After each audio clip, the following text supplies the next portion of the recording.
Alhamdulillahirabbil alamin wa bihi nasta'inu ala umurid dunya waddin wassalatu wassalamu ala asrofil anbiya'i wal mursalin sayyidina wa maulana Muhammadin wa ala alihi wa ashabi ajma'in wa man tabi'ahum bi ihsanin ila yaumiddin. Asyhadu an la ilaha illallah al-malikul haqqul mubin wa asyhadu anna Muhammadan abduhu wa rasuluh as-sadiqul wa'dil amin. Hadratal mukarramin yang kami hormati, rekan-rekan dari Zakatin, peta amal soleh kita, dan juga seluruh ayah bunda, hadirin hadirat, peserta kajian kita pada sore hari ini yang disayang oleh Allah Subhanahu wa taala, rahimani wa rahimakumullah. Puji syukur kita haturkan kehadirat Allah Subhanahu wa taala atas limpahan karunia-Nya pada kesempatan sore yang penuh berkah ini, menjelang saat-saat mustajabah doa-doa kita, menjelang kita menikmati kebahagiaan dari Allah berupa buka puasa. Kita dihimpun di dalam majelis ilmu, meskipun secara daring, secara online, semoga tidak mengurangi semua keutamaan bermajelis ilmu yang bisa kita raih dari sisi Allah Subhanahu wa taala. Semoga setiap langkah yang kita tempuh pada hari ini menjadi pemudah jalan kita semua menuju ke surga. Dan semoga duduk kita semua termasuk taman di antara taman-taman surga, tempat Allah mencurah-curahkan rahmat-Nya, menaungkan sayap-sayap malaikatnya, menurunkan sakinah ke dalam hati kita dan menyebut-nyebut nama kita semua dengan bangga pada makhluk-makhluk mulia yang ada di sisinya. Hadirin hadirat yang dimuliakan oleh Allah Subhanahu wa taala, anak-anak kita adalah salah satu tanggung jawab terbesar yang kelak akan ditanyakan oleh Allah Subhanahu wa taala kepada kita semua. Dalam Al-Qur'anul Karim, Allah Subhanahu wa taala menyatakan, "Ya ayyuhalladzina amanu qu anfusakum wa ahlikum nara." Wahai orang-orang yang beriman, jagalah dirimu dan jagalah keluargamu dari api neraka. Waquduhan nas wal hijarah, yang bahan bakarnya manusia dan batu. Alaiha malaikatun ghiladun syidad la ya'sunallaha ma amarahum wa yaf'aluna ma yu'marun. Padanya ada malaikat-malaikat yang keras dan bengis, yang tidak pernah durhaka kepada Allah dalam apa yang diperintahkan dan selalu melaksanakan segala sesuatu yang disuruhkan kepada mereka. Di sini Allah menggunakan kata ku anfusakum wa ahlikum nara. Jagalah dirimu dan keluargamu dari api neraka. Ini justru berarti tidak cukup hanya untuk membawa mereka ke surga, tapi juga melindungi mereka dari api neraka. Kenapa saya mengatakan begitu? Karena orang masuk surga, ada yang langsung masuk surga bighairi hisab. Kita yang paling harapkan adalah masuk surga dengan cara demikian. Masuk surga tanpa hisab, tanpa perlu diaudit amal-amal kita. Yang kedua, ada masuk surga dengan hisab, diaudit, lalu amal baiknya lebih banyak daripada amal buruk, sehingga dia pun masuk surga.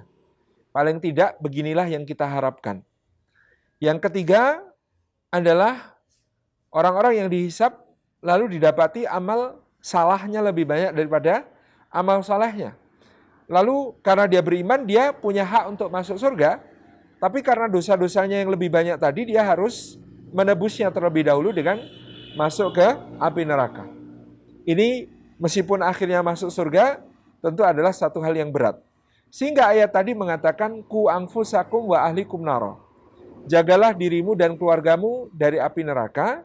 Maknanya adalah, ya berarti langsung masuk surga. Karena tidak perlu kemudian tersentuh api neraka. Tapi kalau kita cuma mengatakan, masukkanlah dirimu dan keluargamu ke dalam surga, itu masih ada kemungkinan yang ketiga tadi, yaitu masuk surga tapi masuk neraka terlebih dahulu. Berarti ku anfusakum wa ahlikum naro ini sesuatu yang sangat besar tanggung jawabnya di sisi Allah. Tidak hanya goal harus masuk surga, tapi jangan sampai dia masuk neraka, sebagaimana hadis Nabi SAW, kullu mauladin yuladu alal fitrah fa abawahu yuhawidanihi au yunassiranihi ayumat jisanihi. Setiap bayi yang lahir, maka dia dilahirkan di atas fitrah. Maka kedua orang tuanya lah yang kemudian akan dimintai tanggung jawab oleh Allah kalau sampai menjadikan anak ini sebagai Yahudi atau Nasrani atau Majusi. Karena fitrah itu bermakna at-tauhid, fitrah itu bermakna al-Islam, fitrah itu bermakna al-muahadah atau perjanjian ya antara hamba dengan Allah Subhanahu wa taala, dan fitrah itu juga bermakna as-siratal mustaqim atau jalan yang lurus. Maka tidak ada kata yusallimani di sini. Jadi intinya betapa luar biasanya ya tanggung jawab kita sebagai orang tua untuk membawa seluruh keluarga kita ke surga. Maka family goals kita semua adalah seperti yang difirmankan Allah, jannatu adni yadkhulunaha ma'aman salaha min abaihim wa azwajihim wa abnaihim. Yaitu surga Aden yang penuh kenikmatan yang mereka masuki bersama orang-orang yang berbuat kebaikan, orang-orang yang soleh dari bapak-bapak mereka, juga istri mereka, pasangan mereka, serta anak-anak mereka. Nah, kemudian bagaimana konsep kita di dalam mendidik anak-anak kita dengan praktis yang disebut do and don'ts dalam mendidik anak-anak kita. Terlebih dahulu tentu kita perkenalkan di dalam Islam konsep menjadi anak itu 0-2 tahun, 0 sampai 2 tahun disebut sebagai bayi. 2 sampai 7 tahun disebut sebagai kanak-kanak. 7 sampai 10 tahun disebut sebagai pendisiplinan ibadah karena dia dididik menjadi Abdullah, hamba Allah. 7 tahun sampai 10 tahun ini pendisiplinan ibadah. 10 sampai 15 atau 10 sampai balik ya. Ini adalah waktunya untuk mempersiapkan dia menjadi khalifah ya. Ini di antara tahapan-tahapan perkembangan seorang anak dalam pandangan tarbiyatul aulad, dalam pandangan pendidikan anak di dalam Islam. Pada usia 0 sampai 2 tahun ya, kita dianjurkan untuk memperlakukan mereka secara lembut ya. Bahkan sehalus mungkin, jangan ada suara keras yang berlebihan, jangan ada renggutan yang kasar, jangan ada teriakan keras, jangan ada bentakan ya.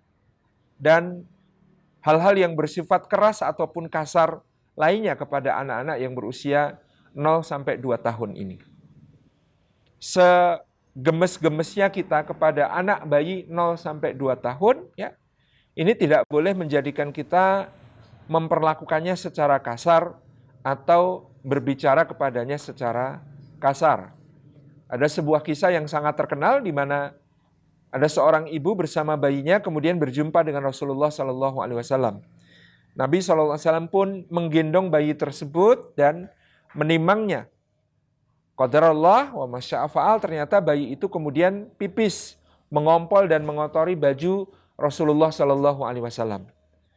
Maka sang ibu ini mungkin karena merasa malu dan tidak enak kepada Rasulullah SAW, lalu sang ibu ini merenggutnya dengan kasar dari timangan Nabi SAW untuk kemudian dia gendong sendiri. Ya, mungkin dia malu, mungkin dia tidak enak, mungkin dia kesal kenapa bayinya justru ngompolnya saat digendong oleh Nabi SAW.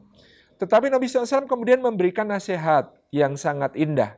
Kata beliau, sesungguhnya kotor yang kena di bajuku ini, ya, dari pipis si anak ini bisa hilang dengan sekali dicuci.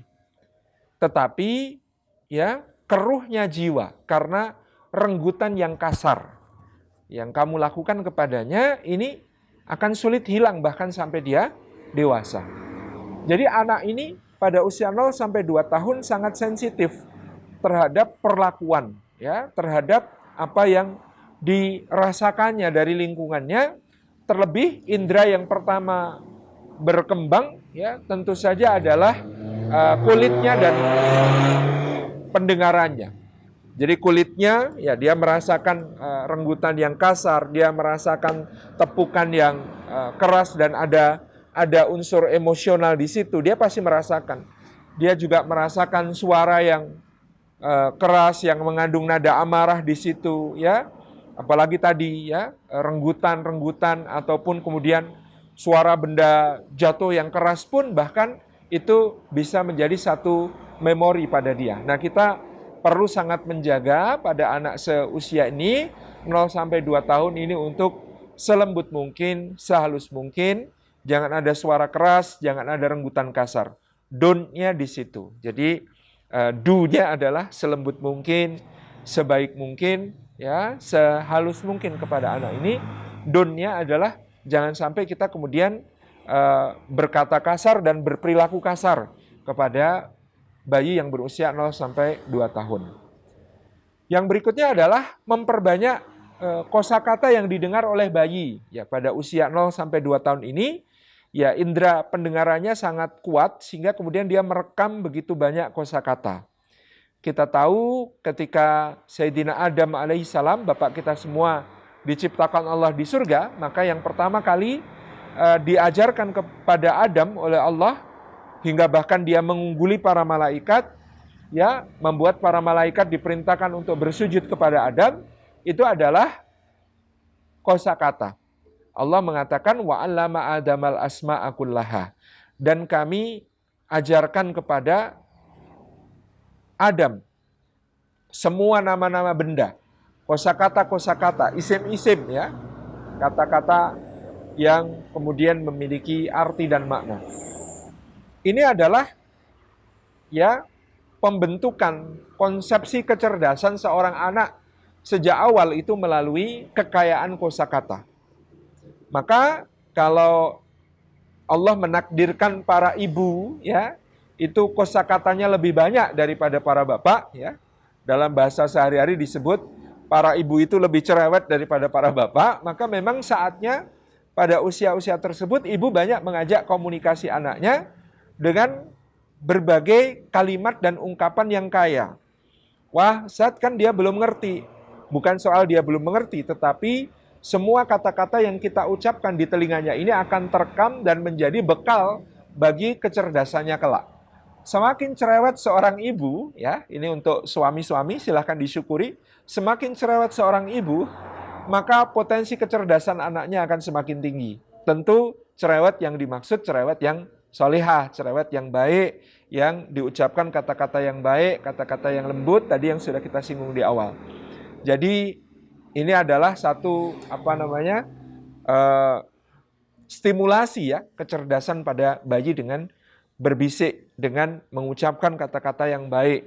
Bahkan mungkin para ibu melakukannya bukan ketika anak sudah lahir saja, ketika dia di dalam kandungan sudah diajak bicara, ya. Ini adalah termasuk dipercaya sebagai stimulasi kecerdasan yang penting. Saya sering mencontohkan, ya, bagaimana kalau sekedar mengganti popok pun ibu harus banyak mengucapkan kosakata supaya anak-anak ini kemudian cepat merekam dan terstimulasi menuju kecerdasannya. Subhanallah nak, pampersnya sudah penuh, ya. Oke, kita bersihkan dulu ya nak, ya. Ya, ini dilepas, bismillahirrahmanirrahim, gitu, ya. Kemudian kita berdoa, ya nak. Alhamdulillahilladzi athhaba annil adza wa afani. Terima kasih ya Allah, segala puji bagi Engkau yang telah mengeluarkan penyakit-penyakit dan menyehatkan aku. Nih subhanallah, pipisnya banyak sekali, pampersnya sampai penuh, berat loh nak, gitu, ya. Kemudian yuk kita bersihkan, ya. Kita bersihkan dulu dengan tisu yang basah supaya kemudian kotoran-kotorannya terangkat. Oke, sekarang dikeringkan dengan tisu yang kering sampai kemudian adik nyaman. Nah, sekarang pakai lagi pampasnya yang baru. Alhamdulillah nih, dikarunia Allah ada rizki nih, dikasih pampas yang baru sama Allah. Yuk, gitu ya, masukkan kaki kanan dulu, bismillahirrahmanirrahim. Kaki kiri menyusul, gitu ya.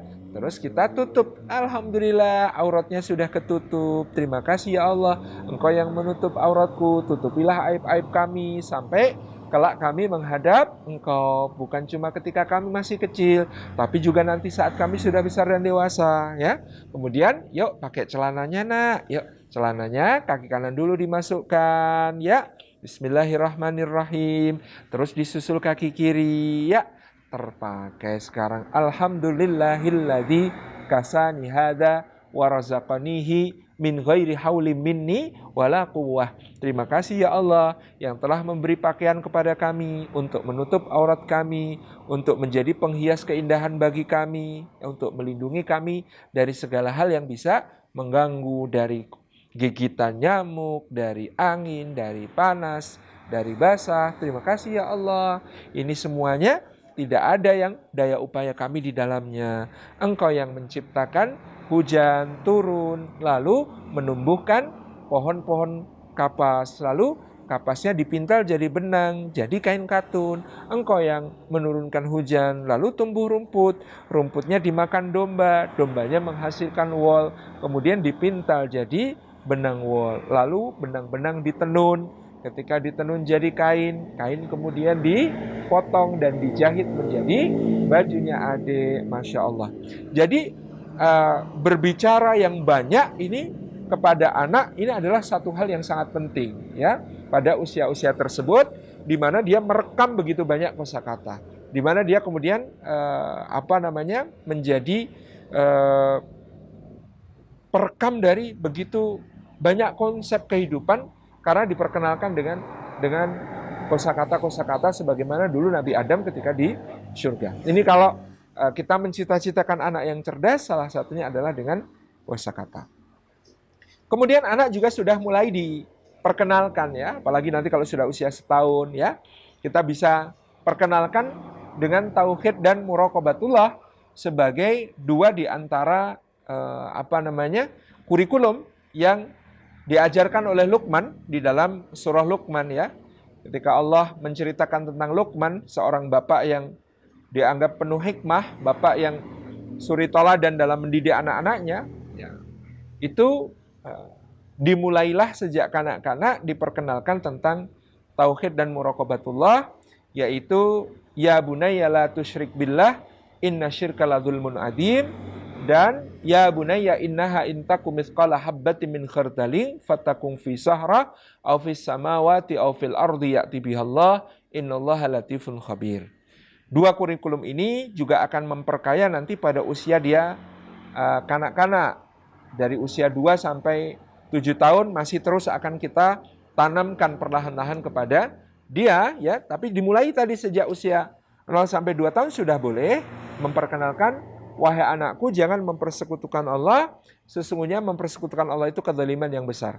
Tentu dengan bahasa yang menyesuaikan dengan keadaan anak. Ya, misalnya menyebut tentang bahwa Allah yang menciptakan, Allah yang memberi rizki, Allah yang mengatur segala urusan, Allah yang menguasai kita, sehingga ya Allah yang menjaga kita, sehingga tidak patut kita nanti mengabdi beribadah selain kepada Allah. Jadi kita perkenalkan mereka dengan mata mereka. Masya Allah nak, matamu indah sekali.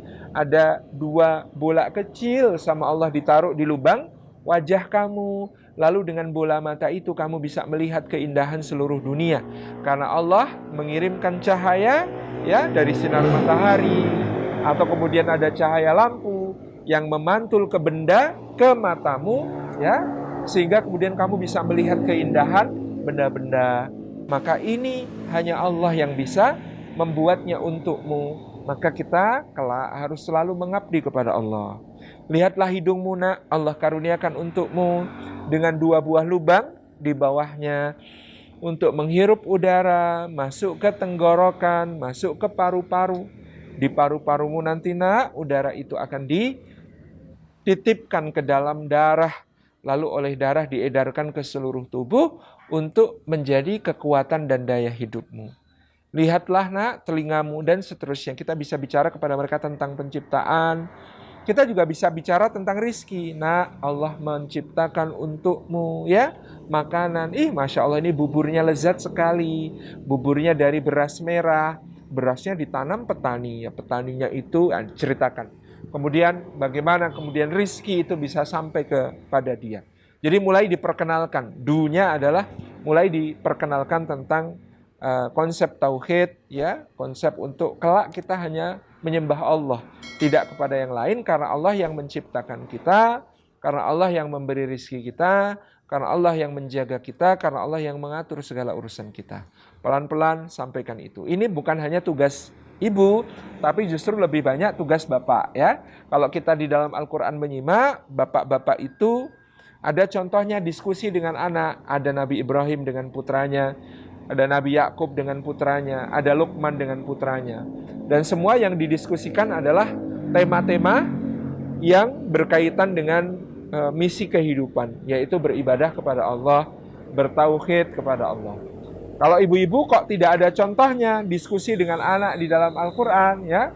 Karena kemudian di dunia nyata ibu-ibu itu nggak usah dikasih contoh, sudah pasti akan berdialog dengan anak. Tentu dengan tema yang bermacam-macam tadi yang kita sebutkan, yang terpenting mengisi anak dengan konsep-konsep kata-kata yang kaya. Sementara bapak punya tugas, bukan sekedar mengatakan kalimat-kalimat, bukan sekedar mengenalkan kata-kata, tapi dia harus mengenalkan misi kehidupan.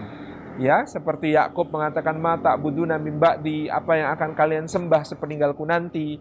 Seperti Luqman yang mengatakan ya bunaya la tusyrik billah ini tadi. Kemudian juga memperkenalkan muraqabatullah, ya. Muraqabatullah itu ya terkait dengan bahwa Allah senantiasa mengawasi dan mencatat amal perbuatan kita yang kelak akan dipertanggungjawabkan oleh kita di hadapan Allah. Jadi anak-anak sudah mulai dikenalkan, ya, takutnya tuh bukan kepada bapak ibunya, ya, melakukan perbuatan salah itu bukan karena takut dimarahi, ya, tetapi karena ya dia tahu Allah Maha mengawasi. Jadi kita perkenalkan kepadanya, nak, kalau kamu yakin sebuah perbuatan adalah perbuatan baik, meskipun nggak ada yang lihat, ayah nggak lihat, bunda nggak lihat, sehingga nggak bisa ngasih senyum, nggak bisa ngasih pujian, teman-teman nggak lihat sehingga nggak kagum, ustadz atau ustadzah guru nanti nggak lihat, ya, sehingga nggak bisa memberi apresiasi. Tapi kalau Allah lihat, yakin, lakukan saja, karena balasan dari Allah lebih indah daripada senyum bunda, lebih indah daripada hadiah ayah, lebih indah daripada pujian guru, lebih indah daripada kekaguman teman-teman. Ya, ini harus juga mulai diperkenalkan. Do-nya, ya. Kemudian don'tnya pada usia ini, ya, dan nanti bahkan pada usia 2-7 tahun yang masih kanak-kanak itu, jangan tergesa-gesa untuk apalagi memaksa dan menyuruh, sifatnya memaksa anak-anak untuk ibadah kepada Allah Subhanahu wa taala dalam ibadah-ibadah mahdhah atau ibadah-ibadah formal seperti yang kita lakukan, salat dan lain sebagainya. Ya, boleh mengenalkan, ya. Juga nanti pada usia kanak-kanak, ya, usia 2-7 tahun itu boleh mengenalkan, tapi tidak boleh menyuruh dengan paksaan, ya.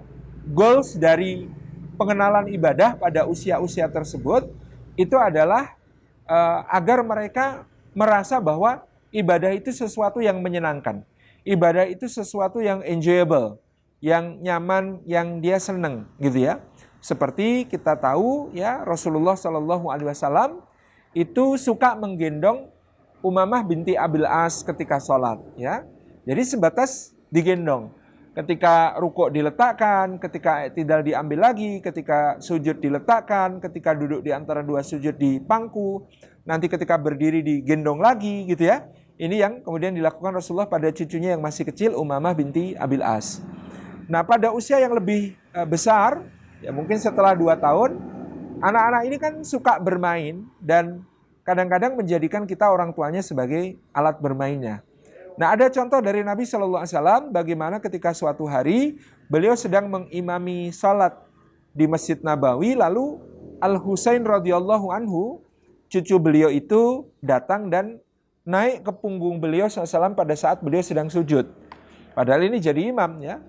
Nah, ternyata ketika Husain naik ke punggung beliau, Husain ini main kuda-kudaan, menjadikan badan kakeknya Shallallahu Alaihi Wasallam ini sebagai kuda-kudaannya. Nah, dalam riwayat itu disebutkan Nabi SAW kemudian sujudnya lama sekali, tidak bangun-bangun, tidak bangkit-bangkit dari sujud, sampai di riwayat Ibnu Abbas disebutkan ada sahabat-sahabat yang berpikir yang bukan-bukan tentang Rasulullah. Mereka khawatir Rasulullah SAW wafat atau kenapa-napa ketika sujud. Kemudian ternyata akhirnya Rasulullah mengangkat kepala dan setelah selesai salam, beliau menyampaikan permintaan maaf kepada hadirin jamaah salat. Mohon maaf tadi ketika aku sujud, ya Husain naik ke punggungku, menjadikanku sebagai kuda-kudaan baginya. Aku tidak ingin memutus kesenangannya untuk salat, sehingga aku biarkan dia sampai puas. Lalu setelah dia puas dan turun, baru aku mengangkat kepalaku dari sujud. Coba bayangkan bahwa ini bukan sholat sendiri, tapi sholat berjamaah pun Nabi SAW sangat berkepentingan, merasa sangat berkepentingan untuk membuat ibadah itu terasa sebagai sesuatu yang menyenangkan bagi anak-anak. Ibadah itu sesuatu yang sangat bisa mereka nikmati. Coba bayangkan kalau Rasulullah kemudian memaksakan diri untuk langsung bangkit sehingga Husain jatuh. Atau gimana caranya supaya Husain terpelorot, ya bahasa Jawanya itu, tergelincir dari punggungnya supaya dia bisa segera bangun, ya. Kita kadang-kadang begitu ketika anak gangguin kita sholat, kita malah jadi galak, kita jadi bahkan subhanallah ya, ada yang cerita kalau saya sholat kalau digangguin anaknya saya cubit Ustaz. Ya, cubit itu bukan bagian dari gerakan sholat kok. Di dalam sholat kok bisa nyubit. Nah ini kan kemudian sebuah kesalahan yang tidak pada tempatnya, ya. Ternyata Rasulullah SAW ya menjadikan sholat itu sebagai sesuatu yang sangat menyenangkan bagi anak. Dan ini prinsip penting karena memang tugas kita sebelum dia berusia 7 tahun membuat dia merasa adalah ibadah itu sesuatu yang menyenangkan. Jangan sampai anak itu trauma ibadah, ya. Ada anak-anak di usia 7 tahun disuruh sholat sangat sulit, ya. Sampai 10 tahun ya masih sulit, ya.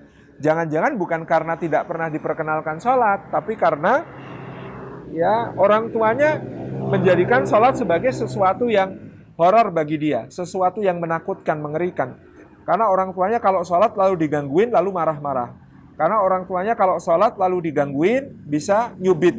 Kalau orang tuanya lagi sholat terus digangguin, ya terus bilang dengan muka yang serem atau dengan ekspresi yang menakutkan. Ini tentu akan menjadikan mereka tidak mendapatkan kesan yang indah tentang ibadah kepada Allah. Jadi prinsipnya pada usia ini ya mereka harus mendapatkan kesan yang indah tentang ibadah gitu ya, dan itu kita usahakan tadi sampai seperti Rasulullah SAW ya bahkan mengorbankan jamaah sholatnya demi Husain radhiyallahu anhu yang sedang menaikinya sebagai kuda-kudaan. Ini adalah hal yang sangat penting bagi kita untuk kita perhatikan ya dari perilaku Rasulullah SAW kepada anak.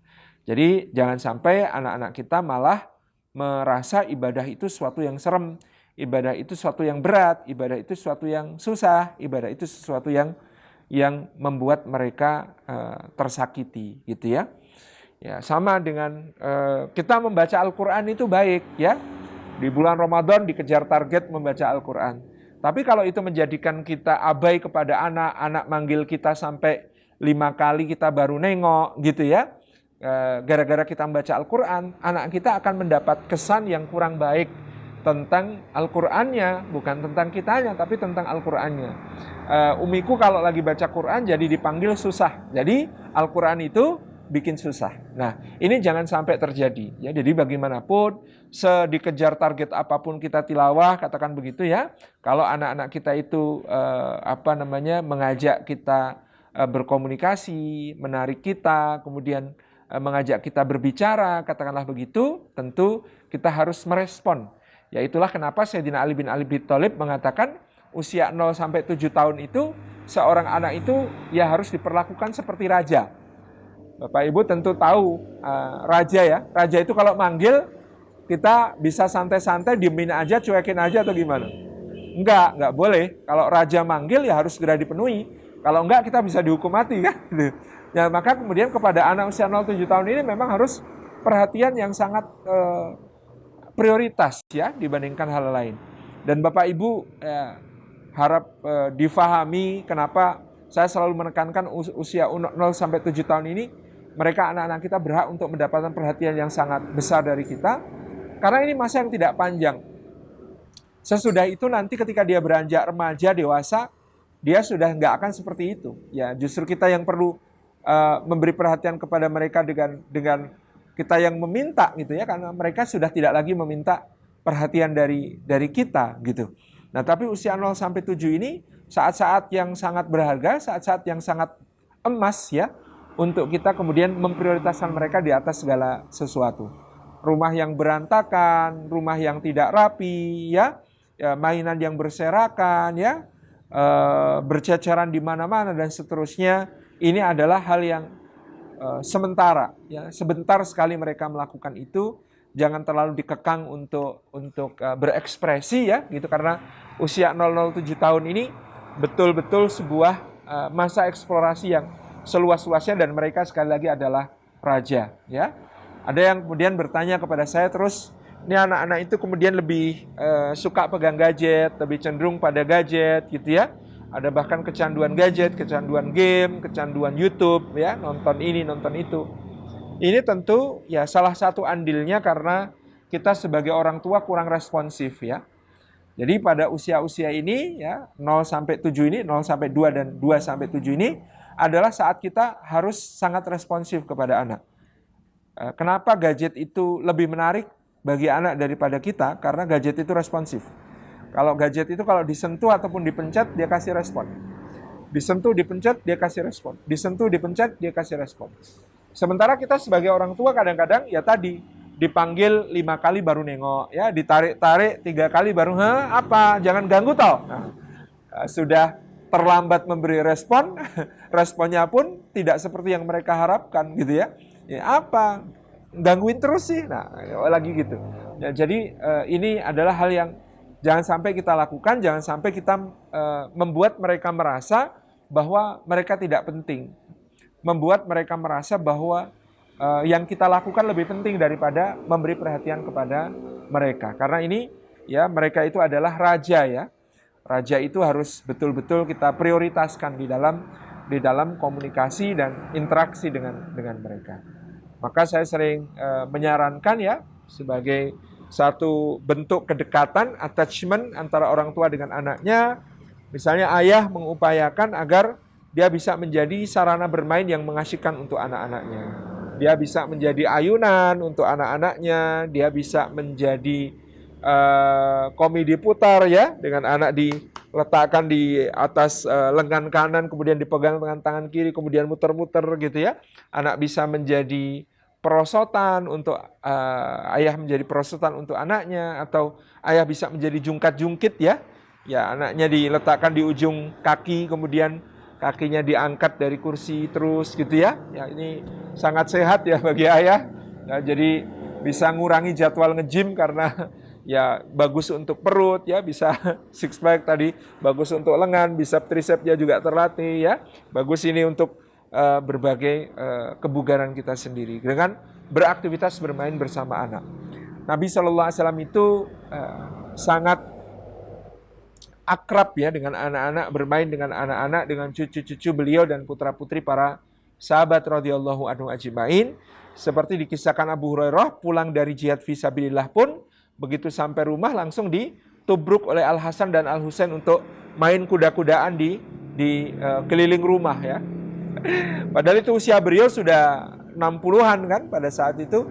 Nah, sedangkan Abu Hurairah kemudian mengomentari, Masya Allah nak ya, yang kalian tunggangi ini adalah ya kendaraan yang paling keren di seluruh langit dan bumi. Rasulullah ketawa kemudian menyahut, dan dua penunggangnya adalah dua di antara penghulu pemuda di surga kelak. Demikian pula Nabi SAW pernah membariskan ya anak-anak para sahabat gitu. Ada Abdullah bin Umar, Abdullah bin Abbas, ya, Abdullah bin Ja'far, ada Usamah bin Zaid, ada Abdullah bin Zubair, ada Al-Hasan, Al-Husain, ya, dibariskan. Kemudian Rasulullah SAW bersabda kepada mereka, ayo kita berlomba lari, siapa yang bisa mendapatkanku maka akan mendapat hadiah. Lalu Rasulullah lari, dikejar oleh anak-anak kecil ini. Ada riwayat menyebut Abdullah bin Zubair itu kalau ngejar Nabi SAW, dia loncat tinggi kemudian memeluk kepala Rasulullah. Ada yang memeluk kedua pundak beliau ya, seperti Al-Hasan dan Al-Husain. ada yang menubruk di dada beliau seperti Ibnu Abbas gitu ya, dan seterusnya. Jadi ya keakraban Rasulullah yang luar biasa dengan anak-anak. Kemudian ya bahkan anak-anak ini pun diajak menemui tamu ya, kadang-kadang kita mentabukan untuk ngajak anak-anak ketemu tamu, tapi Rasulullah nyatanya mengajak anak-anak ini menemui tamu negara ya. Pada waktu itu yang berkunjung adalah Uyainah bin Hisn al-Fazari dari suku Fazarah di Yamamah. Dia datang bertamu, kemudian dia melihat Rasulullah sedang bermain-main bersama anak-anak, mencium dan memeluk mereka. Maka dengan heran dia berkata, Anda ya Rasulullah, seorang pemimpin besar, bermain dengan anak-anak, mencium anak-anak gitu. Maka Nabi SAW bersabda sambil tersenyum, hum raihanatul jannah. Anak-anak ini wewangian surga yang dicicipkan kepada kita oleh Allah di dunia. Nah, Uyainah bin Hisn kemudian dengan heran berkata, saya punya 10 anak. Tidak ada satupun di antara anak-anak saya yang saya perlakukan seperti ini. Saya ajak bermain, saya cium-cium begini, enggak pernah, kata beliau. Nabi SAW pun tersenyum dan berkata, apa dayaku kalau Allah mencabut rahmah, mencabut kasih sayang dari dalam hatimu. Jadi tanda rahmah itu hidup dalam keluarga kita ya. Ya kan kita sering membaca ayat atau menghafal ayat bahkan ya. Sakinah mawaddah warahmah. Nah, ini salah satu tanda rahmah itu adalah keakraban orang tua dengan anak-anaknya dalam aktivitas-aktivitas fisik yang ya betul-betul memadai bagi mereka. Jadi pelukan, ciuman, belean, kalau anak laki-laki bahkan mungkin tinju-tinjuan, jenggungan ya. Itu suatu hal yang sangat penting bagi mereka yang diberikan oleh orang tuanya sehingga anak-anak ini merasakan kehadiran orang tuanya sebagai sesuatu yang berharga. Kemudian ya, donnya yang saya sering juga pesankan kepada para orang tua adalah jangan pulang ya dari aktivitas-aktivitas kita dalam keadaan-keadaan yang membuat mereka kecewa. Ya ada survei yang saya lakukan di tahun 2005 ya terhadap anak-anak pegiat dakwah. Survei ini ya survei persepsi dan kemudian saya menghasilkan kesimpulan ada 30% anak-anak pegiat dakwah yang nanti kalau gede nggak pengen jadi kayak orang tuanya. Saya kaget, saya explore lebih jauh, kenapa kok begitu? Kenapa tidak mau jadi kayak Abi dan Umi? Kenapa nggak mau jadi kayak ayah dan bunda? Ya, mereka menjawab karena ayah dan bunda kalau kegiatan di luar sampai capek, pulang-pulang udah nggak bisa nemenin kami, nggak bisa nemenin main, nggak bisa nemenin ngerjain PR, nggak bisa bacain cerita ya. Jadi coba bayangkan anak-anak ini berharap orang tuanya pulang, kemudian bisa bermain, berasyik-asyik dengan mereka. Kemudian ketika dia buka pintu menyambut ayah gitu ya. Ayahnya lemes, capek nah. Aduh, kamu main sama kakakmu dulu ya. Ayah mau istirahat dulu, capek sekali gitu ya.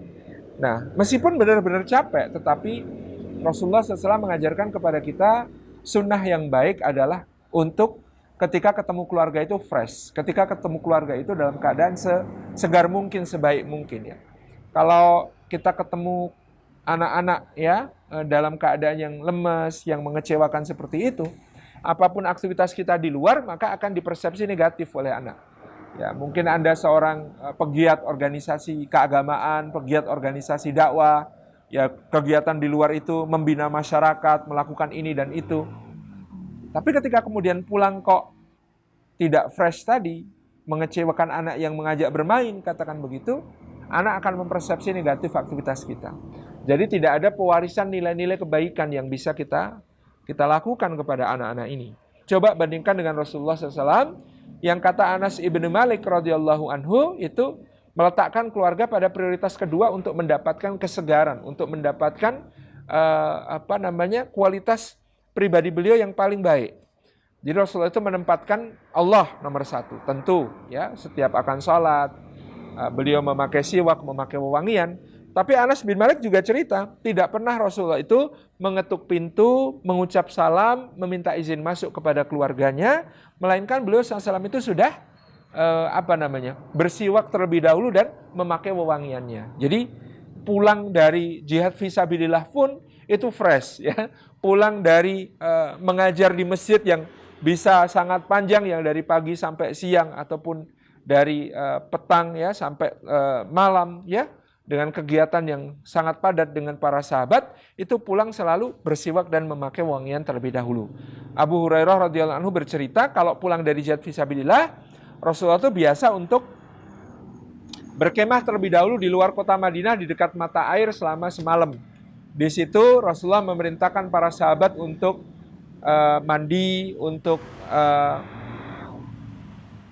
bersiwak, untuk memangkas yang perlu dipangkas, mencukur yang perlu dicukur, memakai pakaian yang terbaik, memakai wewangian mereka sebelum pulang ke rumah menemui keluarganya. Ini menunjukkan ya keluarga itu betul-betul satu prioritas. Saya sering menyebutnya sebagai sunnah ketika pulang, karena ini tauris nilai betul-betul kepada anak-anak kita. Jadi ini sangat penting untuk kemudian memberikan pemahaman kepada mereka betapa berharganya mereka, dan apa yang kita lakukan di luar itu hal yang positif, sehingga ketika pulang pun mereka masih bisa merasakan aura positif dari kegiatan kita tersebut.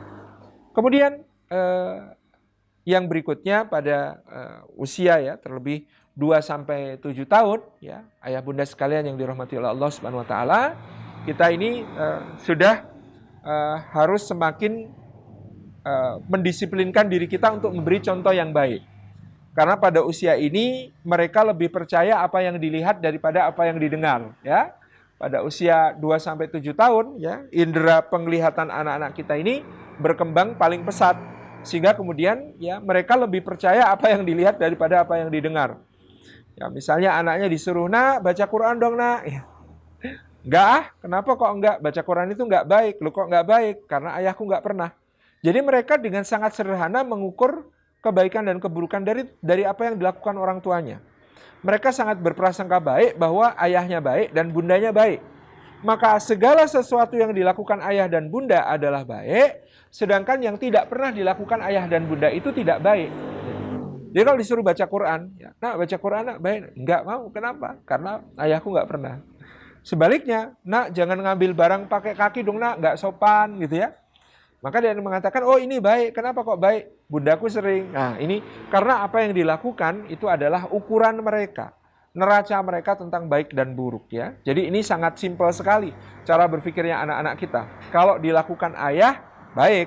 Kalau dilakukan ibu, baik. Kalau tidak dilakukan ayah atau tidak dilakukan ibu, ya, tidak baik, gitu ya. Itu yang akan ada di dalam benak mereka, cara berpikir mereka yang sederhana. Maka kita harus menjadi contoh yang baik kepada mereka, gitu ya, sejauh kemampuan kita, semaksimal mungkin.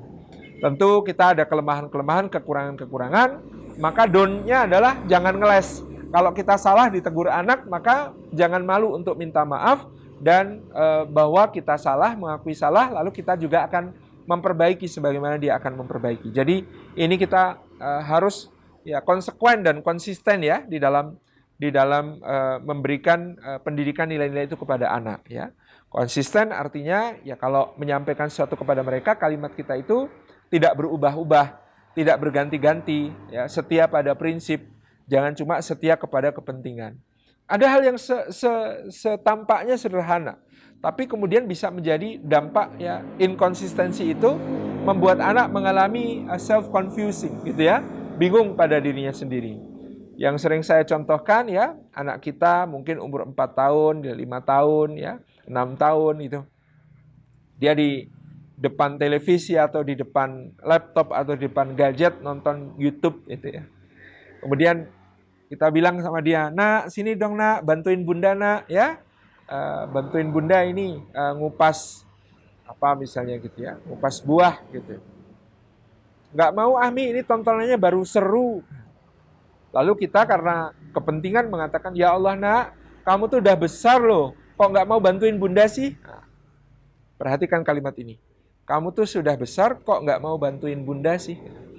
5 menit kemudian ada iklan di tayangan yang sedang dia tonton. Ya, iklannya tentang satu produk untuk anak-anak yang sangat menarik. Lalu dia kemudian mengatakan, Umi, beliin ini dong, Mi, bagus dong, Mi, ya. Bunda, beliin ini dong, Bunda, bagus, keren, gitu. Lalu kita tahu ini belum saatnya diberikan kepada mereka, dan kita lalu berkata, nggak boleh, kamu tuh masih kecil, nggak boleh barang kayak begitu. Nah, tanpa sadar kita inkonsisten ya. 5 menit yang lalu kita sebut dia sudah besar. Karena kita berkepentingan untuk dia membantu kita. Sekarang, ya, ketika dia minta sesuatu, karena kita berkepentingan untuk tidak usah membelikan, kita katakan dia masih kecil. Ya. 5 menit yang lalu sudah besar, sekarang kembali masih kecil. Ya. Ini hal-hal yang inkonsisten. Meskipun kadang-kadang kita tidak sadar, meskipun kadang-kadang kita ringan saja mengucapkannya, tetapi sangat mungkin berdampak ya pada perkembangannya secara psikis. Nah, anak-anak kita ini anak-anak yang ya sangat peka ya terhadap kata-kata kita. Ya, makanya saya selalu menyampaikan di antara kunci pendidikan anak itu kan dalam suratun Nisa, falyattaqullaha wal yaqulu qaulan sadida. Dan dalam mereka bertakwa kepada Allah dan mengucapkan perkataan yang lurus, yang konsisten dan yang konsekuen. Nah, ini yang sangat-sangat kemudian kita perlu belajar, perlu berlatih ya. Sekedar kita misalnya mau pergi ya. Mau pergi itu kalau kita pergi ya dia mau ikut, tapi kita sedang tidak memungkinkan untuk mengajak dia, katakan begitu. Banyak orang tua yang potong kompas memudahkan diri supaya anak ini tidak menangis. Anak diminta dipegang oleh pembantu atau dipegang oleh nenek atau kakeknya. Kemudian oleh si pembantu atau kakek atau nenek itu diajak nonton cicak gitu ya. Nak cicaknya, cicak bagus. Kemudian orang tuanya tanpa pamit dia pergi untuk keperluannya itu menyelinap ya tanpa sepengetahuan si anak. Ini adalah pendidikan yang sangat buruk ya. Mungkin dia tidak menangis tetapi dia kemudian ya menyadari satu hal bahwa oh begini caranya. Kalau mau melakukan sesuatu yang tidak disukai oleh orang tua, caranya adalah dengan menyelinap. Caranya adalah sibukkan mereka dengan sesuatu yang lain supaya saya bisa melakukan sesuatu sesuai keinginan saya yang mereka tidak suka gitu. Itu mereka belajar sekali tentang hal-hal semacam itu. Ya, makan ya disuapin pakai mangkoknya isi bubur gitu nggak mau. Tapi kalau disendokkan dari gelas ya, gelasnya isinya ada jus yang manis gitu, dia mau gitu ya. Ada orang tua supaya anaknya mau makan itu nyendok dari mangkok, dimasukin ke gelas, kemudian tambah lagi kata-kata misalnya minum. Padahal itu adalah makanan ya. Nipu ya. Ya, anak belajar bahwa tujuan menghalalkan segala cara ya. Demi supaya dia mau makan ya, dia ditipu oleh orang tuanya di minuman dan makanan gitu ya. Makanan dibilang minuman supaya dia mau nelen dan lain sebagainya. Nah, ini adalah perkara-perkara yang kemudian kecil tapi dampaknya sangat luar biasa. Jadi kita harus sangat hati-hati dengan kata-kata kepada anak. Saya sering mencontohkan juga kenapa kok di Indonesia ini menemukan 11 orang untuk bermain sepak bola di tingkat Piala Dunia itu sulitnya bukan main. Ya karena secara bercanda saya sering mengatakan anak-anak kita ini sudah ditumpulkan ya kemampuannya sejak mereka kecil. Ya, salah satu kata-kata kalimat yang paling sering keluar dari orang tua di Indonesia kepada anaknya adalah jangan lari-lari nanti jatuh. Kalimatnya adalah jangan lari-lari nanti jatuh. Padahal kita tahu atlet sepak bola itu 95% pekerjaannya itu lari-lari gitu. Nah, padahal sejak kecil anak Indonesia ditakut-takuti. Kalau lari pasti jatuh, kalau jatuh itu sakit. Jadi mereka menjadi anak-anak yang tidak berani berjuang dan tidak berani mengambil risiko. Ya, namanya lari bisa jadi jatuh. Tetapi apakah jatuh adalah akhir segalanya? Kan tidak, gitu ya. Itu yang kemudian harusnya kita tanamkan dengan cara yang lebih tepat kepada anak. Sudah begitu kadang-kadang ketika jatuh beneran bahasa Jawanya itu dibully ya, disyukurke. Tuh kan bener dibilang juga apa? Makanya jangan lari-lari. Nah, makin dia merasa bersalah kepada dirinya sendiri, ya, jadi self blaming, menyalahkan dirinya sendiri, dan dia makin tidak berani mengambil risiko karena takut disalahkan ya. Sudah salah disalahkan pula gitu ya. Itu sudah sakit ya, jatuh disalahkan pula itu menyakitkan sehingga mereka cenderung tidak ingin mengulangi hal itu dan mereka ingin menjadi safety player ya. Ya main aman aja nanti kegedenya dalam segala hal, bukan cuma dalam soal lari, bukan cuma dalam soal hal-hal yang sederhana, tapi dalam hal yang kompleks, soal bertanggung jawab, soal berinovasi dan lain sebagainya bisa menjadi sangat tumpul di situ. Kemudian ada orang tua yang kalau anaknya jatuh bilang Misalnya jatuh gabrus, kemudian udah nggak apa-apa, ini batunya nakal ini, dah, ini batunya udah bapak balas nih, batunya bapak pukul nih, dah nggak usah nangis nih, batunya yang nakal udah bapak pukul, supaya anaknya nggak nangis. Tapi yang diajarkan sebenarnya lebih parah lagi, blaming others gitu ya, menyalahkan orang lain, menyalahkan pihak lain, ya. Ketika kemudian dia tidak cukup effort ya. Karena nanti kalau dia kelas 7, kelas 8 ditanya, kok nilai matematikamu cuma 5 nak? Jawabannya karena batunya nakal.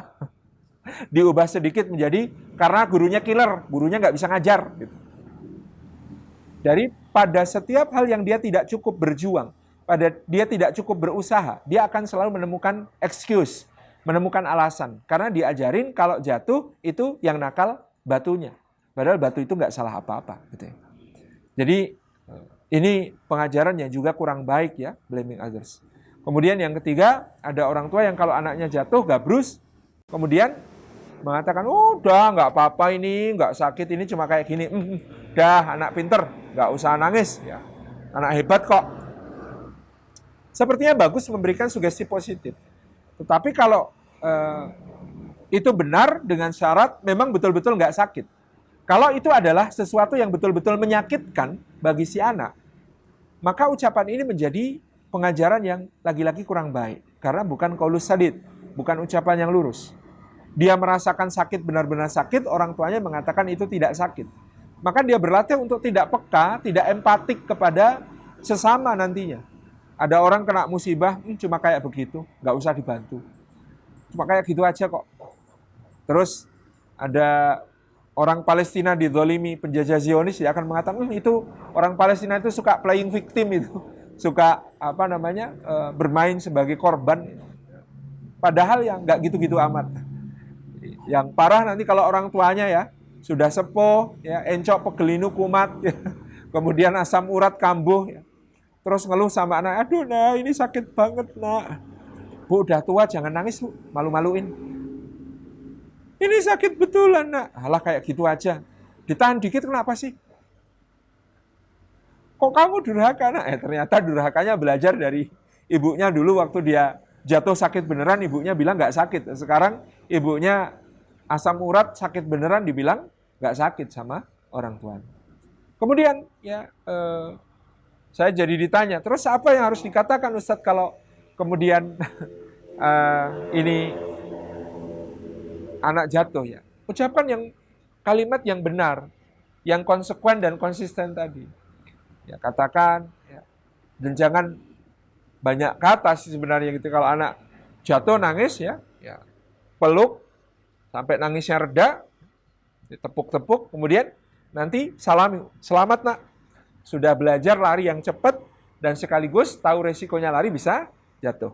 Sakit ya? Sekarang masih sakit? Enggak. Oke. Berarti meskipun jatuh dan sakit, tapi kamu bisa bangkit lagi, bisa berdiri lagi. Besok lagi larinya lebih cepat ya, tapi lebih hati-hati. Oke. Pause. Maka ini menstimulasi kebaikan-kebaikan yang lebih besar. Ya, ini tentang ya anak-anak kita di usia-usia tersebut yang kemudian kita perlu qaulus sadid ya untuk mereka ucapan yang benar. Jangan ngeles, jangan kemudian kita membelokkan ya, jangan kita cheating kepada mereka. Jujurlah ya, apa adanya. Mau pergi tadi juga pamit betulan, nangis nggak apa-apa. Lama-lama dia akan tahu kalau dia pergi yang diizinkan ikut dan mana yang tidak diizinkan ikut. Anak saya kadang ya, yang masih kecil, paling kecil ya, labib, dipamitin nangis. Tapi dia tetap dada abah gitu ya, salim abah gitu ya, doain abah gitu ya. Ya, dia semakin tahu kalau yang nggak boleh ikut itu ya nggak boleh. Lama-kelamaan semakin paham bahwa ya dia tidak perlu nangis lagi kalau ditinggal untuk perkara-perkara yang dia memang tidak boleh ikut. Ini diantara contoh-contohnya.